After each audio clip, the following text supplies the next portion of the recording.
दोस्तों, ऐसी सच्ची घटना बताने जा रहा हूँ एक ऐसी हत्यारिन पत्नी का जो बीते 2 जुलाई को अपने पति का हाथ पैर बांध कर, मुंह में कपड़ा ठूस कर, जमीन में 6 फीट का गड्ढा खुदवा कर जमीन में दफना देती है और ऊपर से टाइल लगवा देती है। दोस्तों, ऐसी कहानी सुनेंगे तो आपके दिल दहल जाएगा। तो आइए जानते हैं पूरी कहानी राज स्टोरी में। सो प्रणाम, आदाब, सत श्री अकाल।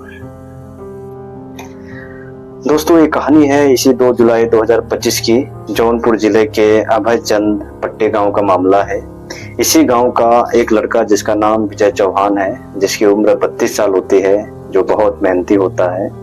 राजमिस्त्री का काम मुंबई नाला सुपारा में करता है अपने 3 भाइयों के साथ।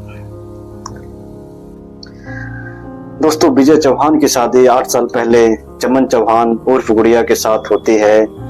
चमन चौहान जो जफराबाद जौनपुर की होती है और इन दोनों की शादी से 6 साल का बच्चा भी होता है। जीवन बहुत अच्छा खासा चल रहा था। जैसे शादी को 2-3 महीने बीतता है, चमन चौहान अपने पति से डिमांड करती है कि मैं भी आपके साथ मुंबई नाला सुपारा में रहूंगी। विजय कहता है कि माँ बाप का सेवा करो, कुछ दिनों की बात है, मैं तुम्हें ले जाऊंगा। चमन चौहान नहीं मानती है, जाने की जिद करती है और विजय चौहान मुंबई ले जाने के लिए मान जाते हैं। और विजय के मम्मी पापा भी कहते हैं कि बेटे, घर पे और भी बहू है काम करने के लिए, बेटे तुम चमन को ले जाओ, वहां रहेगी तो तुम्हें 2 रोटी बना कर देगी, तुम अच्छे से काम कर सकोगे। दोस्तों, विजय चौहान चमन चौहान को लेकर मुंबई चला जाता है और 3 भाई भी मुंबई में रहते हैं और अपना अपना लोग कारीगरी का काम करते हैं। कुछ दिनों तक रहने की दिक्कत होती है क्योंकि 3 भाई और भी रहते हैं।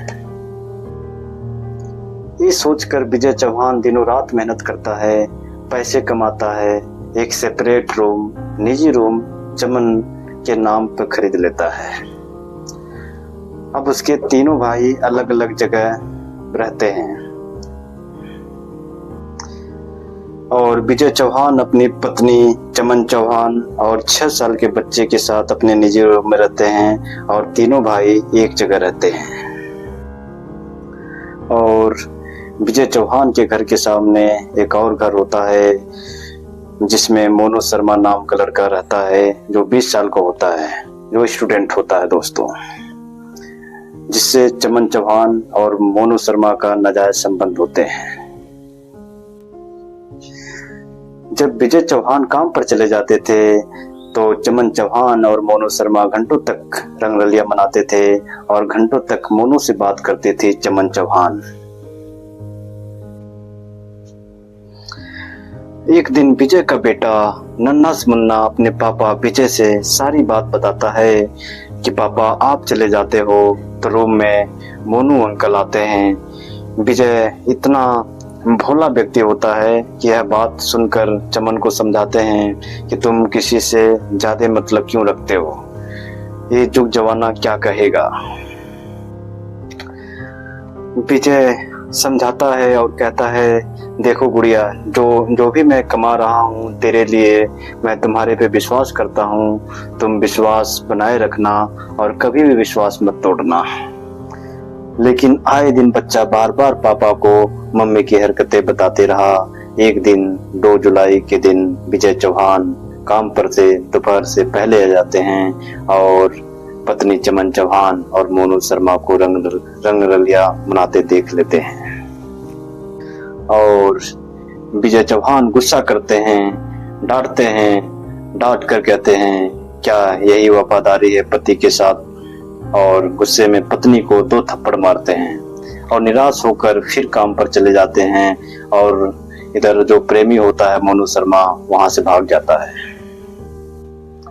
और उसी दिन चमन चौहान साजिश रचती है मोनू को मदद से 6 फीट का गड्ढा खुदवा कर अपने पति को कुछ पानी में मिलाकर, और जब पति बेहोश हो जाता है तो दोनों हाथ पैर बांध कर दोस्तों उसी घर में दफना देती है। ऊपर से मिट्टी पटवा देती है। जब मिट्टी पट जाती है तो उसके ऊपर कोई जान न सके तो इसलिए ऊपर से टाइल भी लगवा देती है। और हत्यारिन पत्नी का हिम्मत देखिए, टाइल फर्श के ऊपर बेड लगाकर घटना के 10-15 दिन तक उसी कमरे में सोती है जहां पर लाश दफन किया होता है और मोनू के साथ रंगरलियां मनाती है दोस्तों। और उधर तीनों भाई विजय का फोन ट्राई करते हैं, फोन स्विच ऑफ जाता है। तब छोटा भाई अखिलेश भाभी को फोन लगाता है और अपने भाई विजय के बारे में पूछता है। उसकी भाभी चमन चौहान बोलती है, भैया दूर काम करने गए हैं, उनकी मोबाइल गड़बड़ है। अखिलेश जब भी फोन करता है अपनी भाभी को तो उसकी भाभी कभी बोलती कुर्ला गए हैं, कभी बोलते 2 दिन की दुकान पर गए हैं। उधर तीनों भाई अजय अखिलेश परेशान होते हैं कि भैया विजय चौहान कहाँ चले गए, कुछ हो तो नहीं गया।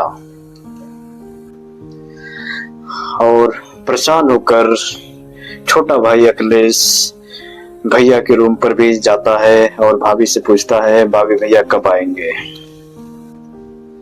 भाभी चमन चौहान बोलती है, तुम्हारे भैया 2-4 दिनों के लिए दुकान पर गए हैं। और छोटा भाई अखिलेश अभी भी अनजान होता है कि जिस बेड पर अखिलेश बैठा होता है अपने भैया विजय के घर में, उसी के नीचे बड़े भैया विजय चौहान की लाश होती है दोस्तों। भैया विजय के बारे में पूछने के बाद छोटा भाई अखिलेश अपने रूम भी चला जाता है। 2-4 रोज बीतने के बाद फिर छोटा भाई अखिलेश अपने भाभी के नंबर पे कॉल करता है तो दोस्तों भाभी का नंबर स्विच ऑफ हो जाता है। फोन स्विच ऑफ इसलिए होता है कि चमन चौहान और मोनू शर्मा और छोटे बच्चों को लेकर और सारे गहने, सारे जेवरात, प्रॉपर्टी का पेपर, पति का ATM सब लेकर फरार हो जाती है। और दूसरी तरफ विजय चौहान के तीनों भाई परेशान होते हैं क्योंकि भैया और भाभी दोनों का मोबाइल स्विच ऑफ होने लगता है। काफी परेशान होते हैं, बार बार ट्राई करते हैं दोस्तों, लेकिन भैया तो रहे नहीं और चमन चौहान मोनू के साथ, अपने प्रेमी के साथ घर छोड़ के चली जाती है, भाग जाती है। दोस्तों तीनों भाई अपने सभी रिश्तेदार को, अपने सभी जानने वाले लोगों को फोन करते हैं और अपने भाई विजय चौहान और भाभी के बारे में पूछते हैं, बेटे के बारे में पूछते हैं कि कहीं सभी जगह ढूंढने के बाद, सभी जगह खोजने के बाद दोस्तों तीनों भाई 21 तारीख को तीनों भाई रूम पर आते हैं कि चल के देखते हैं और रूम में ताला लगा होता है। कमरे में ताला लगे देख तीनों भाई अब आसपास लोगों से पूछने लगते हैं कि क्या आपने भैया को देखा, क्या आपने हमारे भाभी को देखा, बच्चे को देखा। लोग बताने लगे कि आपके भाई साहब तो 20-25 दिन से नहीं दिखाई दे रहे हैं, लेकिन तुम्हारे भाभी चमन चौहान 2-3 दिन से नहीं दिख रही है। दोस्तों तीनों भाई पूरे मोहल्ले में पूछते हैं, एक एक घर पे जाके पूछते हैं क्या आपने भैया को देखा, भाभी को देखा दोस्तों, क्योंकि ये बहुत परेशानी वाली बात थी। फोन लग नहीं रहा था, मोबाइल स्विच ऑफ आ रहा था। तो जाने के बाद थोड़ा दूसरी गली में गए तो वहाँ पे एक अंकल होते हैं, एक पान वाला व्यक्ति होता है जो विजय चौहान के भाई को पहचानता है। पान वाला व्यक्ति खुद विजय के भाई को, अखिलेश को बुलाता है और पूछता है कि जो तुम्हारा विजय का घर है, क्या तुमने उसमें कोई टंकी लगा रखा है? तुम्हारी भाभी चमन 2 मजदूर ढूंढ रही थी टंकी बैठाने के लिए। दोस्तों इन पान वाले व्यक्ति की बात सुनकर और मोहल्ले की बात सुनकर तीनों भाइयों को शक होता है और तीनों भाइयों ने फैसला लेते हैं कि चल के हम लोग ताला तोड़ के एक बार देखते हैं। दोस्तों तीनों भाई मिलकर कमरे का ताला को तोड़ देते हैं और बेड को हटाते हैं। जब बेड हटाते हैं तो देखते हैं कि सारी टाइल अलग रंग की दिखती है और उसमें 2 टाइल अलग रंग की दिख रही होती है। दोस्तों शक और बढ़ जाता है और छोटा भाई अखिलेश कहता है भैया इस टाइल को तोड़ते हैं, 2 टाइल ही तो नुकसान होगी।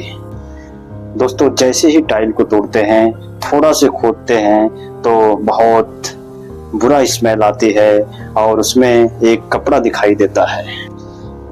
दोस्तों कपड़ा देखने के बाद उनको एहसास हो जाता है कुछ न कुछ गड़बड़ है, यहाँ लाश भी हो सकती है। इसलिए तीनों भाई ने मिलके दोस्तों पुलिस प्रशासन को सूचित करते हैं और पुलिस बुलाते हैं और पुलिस के माध्यम से, पुलिस की मदद से दोस्तों लाश निकाली जाती है और जो लाश होती है दोस्तों वो विजय चौहान की होती है। अवाक हो जाते हैं तीनों भाई जब अपने भाई विजय की लाश देखते हैं दोस्तों, रोने लगते हैं और उनको कुछ समझ में नहीं आता है कि भैया ये तुम्हारे साथ कौन किया, कैसे हुआ। दोस्तों तीनों भाई बहुत परेशान हो जाते हैं और उसमें एक भाई दोस्तों बेहोश भी हो जाता है। दोस्तों पुलिस प्रशासन लाश को बरामद करती है और सारी कड़ियों को जोड़ते हुए दोस्तों शक तो चमन चौहान पे होता है और चमन चौहान के मोबाइल को लोकेशन पे डालते हैं, सर्विलांस पे लगा देते हैं और दोस्तों जो सर्विलांस पे लगाने के बाद उसका लोकेशन जो मिलता है वो पुणे में मिलता है और एक पुलिस टीम की गठन होती है जो पुणे के लिए रवाना हो जाती है और लोकेशन ट्रैक करके ट्रैकिंग के माध्यम से दोस्तों चमन चौहान और मोनू शर्मा को पुणे से 22 जुलाई को अरेस्ट कर लेती है दोस्तों और कानून के प्रक्रिया के अनुसार 24 घंटे के अंदर बसई अदालत में पेश करते हैं दोस्तों और पुलिस डिमांड करती है जज साहब से कि 5 दिन का रिमांड दिया जाए क्योंकि बहुत सारी कड़ियां है, बहुत सारा इसमें खुलासा करना है।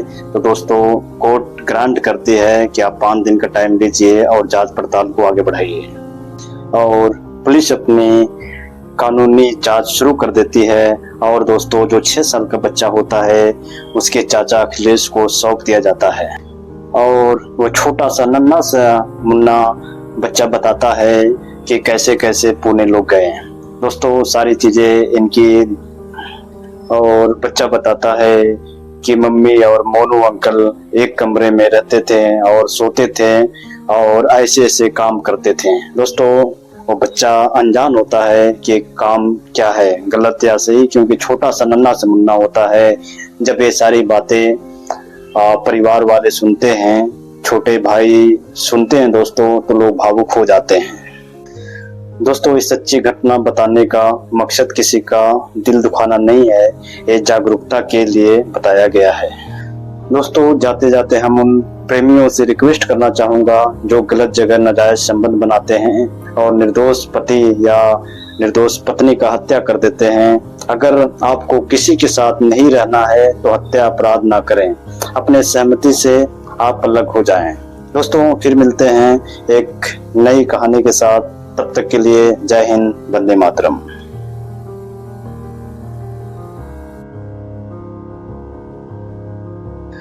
दोस्तों